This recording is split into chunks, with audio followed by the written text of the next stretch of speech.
मैंने इतने सालों में इतने सारे क्लाइंट्स, स्टूडेंट्स इन सबको जो हैंडल किया, उसमें मुझे जनरली, ये एक बहुत जनरल बात है, मुझे लगा कि लोग 3 तरह के माइंडसेट्स के होते हैं। अब मैं उन्हें नाम देती हूँ, लेबल लगाऊंगी। माइंडसेट ए, माइंडसेट बी और माइंडसेट सी। ये पूरी दुनिया के लिए नहीं, ये एक बहुत कॉमन ग्रुपिंग है। माइंडसेट ए के लोग बहुत ज़्यादा ओबीडियंट होते हैं। बचपन से वो ओबीडियंस के लिए ट्रेंड रहते हैं, ईजिली ओबे करेंगे। एंड ये भी लाइफ में बहुत तरह तरह की सिचुएशंस को फेस करते हैं, क्योंकि लाइफ का नेचर ये है। लाइफ का नेचर ये है कि वो कोई ना कोई स्थिति आपके सामने लाती रहती है और आपसे उम्मीद करती है कि आप उसका सामना करो। ये सब हमारे ग्रोथ का एक पार्ट है। और माइंडसेट ए के लोग, जैसा कि माइंडसेट बी और सी के लोग भी करेंगे, असफलताओं का सामना करते हैं। डिफीट, लॉस, फ्रस्ट्रेशन, निराशा, मायूसी, बीमारी, तरह तरह की चीज़ों का वे सामना करते हैं। पर माइंडसेट ए के लोग, क्योंकि बचपन से ओबीडियंट रहे हैं, उन्हें ये ट्रेनिंग मिली है, सवाल मत पूछो, चुपचाप करो।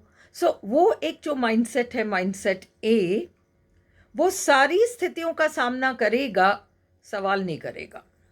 सामना कर लेगा, बार बार किसी स्थिति को फेस करेगा, हार जाएगा, किसी को दोष भी नहीं देगा, अंदर ही अंदर मायूस रहेगा, अपना दुख खुद ही पी जाएगा और फिर लाइफ में आगे बढ़ जाएगा, मतलब अपना काम करता रहेगा। ये माइंडसेट ए है, ओबीडियंट माइंडसेट। किसी को दोष नहीं देना, अंदर ही अंदर वो अपना दुख वो महसूस करते रहेंगे। ये माइंडसेट ए है। फिर हम देखें माइंडसेट सी। बी नहीं देख रहे, अभी हम माइंडसेट सी देख रहे हैं। माइंडसेट सी के लोग भी उन सारी स्थितियों का सामना करेंगे। हार, डिफीट, फेलियर, असफलता, निराशा, बहुत तरह तरह की सिचुएशंस को वे फेस करेंगे। पर वे चुप तो खैर रहेंगे ही नहीं और सिस्टम को कोसेंगे।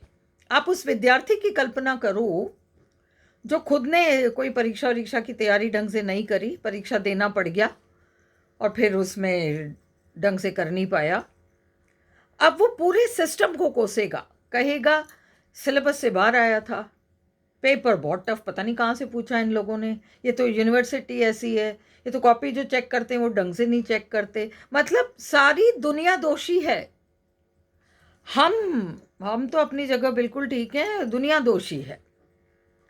वे कभी भी जिम्मेदारी नहीं लेंगे कि हम कहाँ रह गए, हमें क्या करना चाहिए था जो हमने नहीं किया। वे पूरी जिंदगी इसी तरीके से, जिसको कि विक्टिम माइंडसेट कहते हैं, पूरी दुनिया हमारे साथ पता नहीं क्यों अन्याय करती है, मेरे परिवार में सो एंड सो करता है, सो एंड सो करती है, बाहर ये लोग करते हैं, नौकरी पे ये लोग करते हैं, पूरी दुनिया हमारे साथ पता नहीं क्या क्या करती है, तो हम तो लाचार हैं। अल्टीमेटली बात ग्रहों पे आएगी, हमारे ग्रह ऐसे हैं इसलिए हमारे साथ ऐसा हो रहा है, वो एक अलग बात है। ये माइंडसेट सी है। माइंडसेट ए भी यही कह के खुश हो जाएंगे, 2-4 ज्योतिषियों के चक्कर लगा लेंगे, पूछ लेंगे, फिर कुछ ना कुछ समझ में आएगा, साहब आपके तो ग्रह ऐसे हैं इसलिए ऐसा हुआ, आपका ये ग्रह इसलिए ऐसा हुआ। तो माइंडसेट ए और सी दोनों इसी तरह से चलेंगे। इन लोगों के पास, ये लोग उस तरह के लोग हैं जिनके पास भले ही गाड़ी हो और भले ही चाबियां हों, पर ये वहीं बैठे रहेंगे, आगे नहीं बढ़ेंगे, क्योंकि ये ड्राइवर की सीट में बैठने की हिम्मत नहीं कर रहे। जिस दिन ड्राइवर की सीट में बैठने की हिम्मत करेंगे, आगे बढ़ेंगे, कहीं ठोकर लगाएंगे, कहीं ठुकेगी गाड़ी, होगा जो होगा, पर फिर हम आगे बढ़ सकते हैं। जब तक ये एटीट्यूड नहीं आता, जो कि माइंडसेट बी वाले लोगों में देखने को मिलेगा, तब तक ए और सी वाले वहीं बैठे रहेंगे। माइंडसेट बी के लोग भी जनरली माइंडसेट ए के पोजीशन में काफ़ी समय तक रह चुके होते हैं।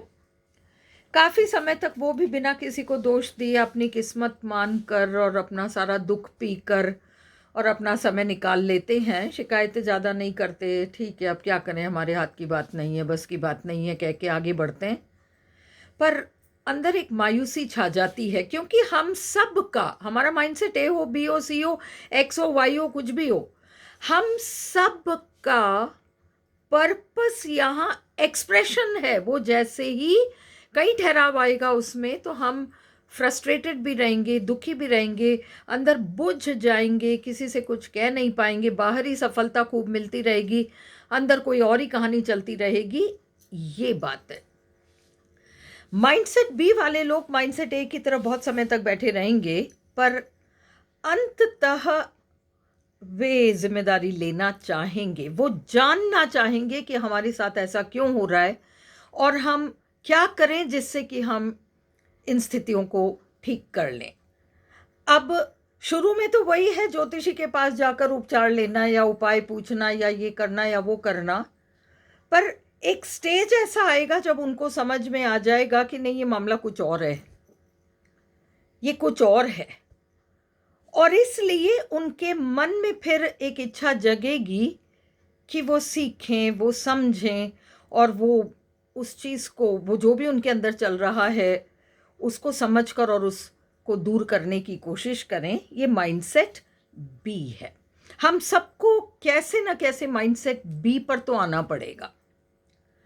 कल्पना कीजिए कि आपके घाव है, और वैसे तो बहुत ज़्यादा दर्द नहीं होता, वो कभी कभी दर्द देता है, कभी मौसम कभी कुछ दर्द देता है, पर कोई आपके पास से गुजरता है, उसका कोई ऐसा इरादा नहीं था, पर वो हल्का सा एक लगा गया और आप दर्द के मारे, आपको बहुत तकलीफ हुई।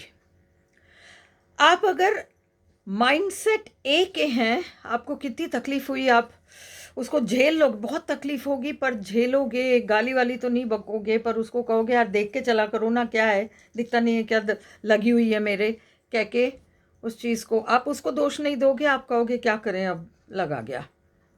माइंडसेट सी के होगे तो आप चिल्लाओगे उस पर, उसको कहोगे दिखता नहीं है क्या, देख के नहीं चल सकता क्या, और ये करूं क्या, वो व्हाटएवर। वो जवाब में या तो आपसे माफ़ी मांग लेगा, माफ़ी नहीं मांगेगा तो आप पे भी चिल्लाएगा वो जवाब में, तो ठीक है चला जाएगा वो। कुछ समय बाद दोबारा कोई आएगा, वो भी आपको एक दे जाएगा हल्का सा। उसने तो हल्का सा दिया, पर आपको जो तकलीफ हुई वो तो बहुत ज़्यादा हुई। फिर वही माइंडसेट ए वाले उसको जो भी कहेंगे और माइंडसेट सी वाले अच्छी तरह से लताड़ेंगे, बट नेट रिजल्ट आप वहीं पर हो। क्या बनता है आपका ऐसी स्थिति में? आप कब तक रेडी हो कि चलो चलता रहने दो, जो चल रहा है चले, अब क्या करें, ये हमारे हाथ की बात तो है नहीं, क्या करें?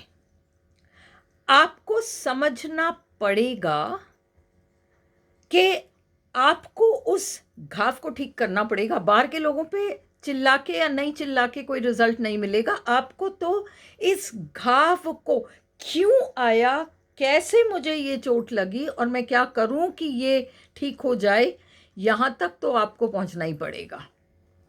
जब आप वहां तक पहुंचते हो, उसके बाद कोई आपको दर्द तो नहीं दे पाएगा, कोई भी ऐसी स्थिति नहीं आएगी उससे रिलेटेड जो आपको लाइफ में, हज़ारों प्रॉब्लम्स हैं, हज़ारों प्रॉब्लम्स को टैकल करने का तरीका एक है, दो नहीं है।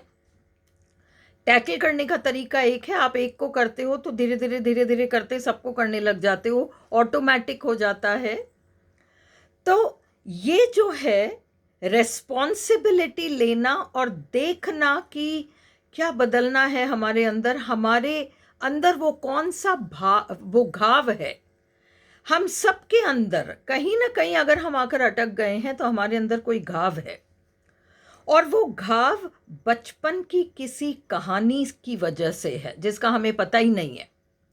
जब तक हम उस कहानी को नहीं ढूंढेंगे, जब तक हम उस कहानी को नहीं ढूंढेंगे और उसकी तह तक नहीं पहुंचेंगे, तब तक हम आगे भी नहीं बढ़ेंगे। इसलिए माइंडसेट बी तक आना ज़रूरी है, जहां पर हम कम से कम समझने को तैयार हो जाएं कि जो भी जहां पर भी लाइफ में ठहराव आया है वो क्यों आया है।